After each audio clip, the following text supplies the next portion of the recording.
જય શ્રી કૃષ્ણ મિત્રો. તમારા શેર માર્કેટના લાંબા ગાળાને નિયમિત ડિવિડન્ડ આપતા શેર વિશે થોડી આપણે ચર્ચા કરીશું.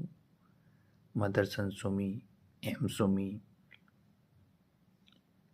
એનટીપીસી, બીપીસીએલ, આઈઓસી આ છેલ્લા 15 થી 20 વર્ષથી તેમના ડેટા તમે ગૂગલ ઉપર જોઈ શકો છો, જે દર 3 મહિને, 6 મહિને અને વાર્ષિક થોડું એવું ડિવિડન્ડ આપે છે, જે સરેરાશ 10 થી 12% હોય છે.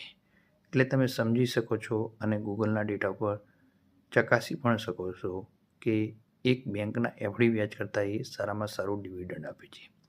સાથોસાથ મજાની વાત એ છે કે તમે ધીમે ધીમે આ શેર ભેગા કરો લાંબા ગાળા માટે, તો તમારું ધીમી ગતિએ પરંતુ મજબૂત એવી બચત પણ થાય છે.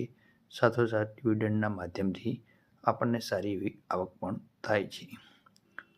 હું કોઈ સીબી રજિસ્ટર પર્સન નથી. આ મારો નોર્મલ એક પર્સનલ વ્યૂ છે. કોઈ પણ રોકાણ કરતાં પહેલાં પોતાની સૂઝબૂઝ વાપરો.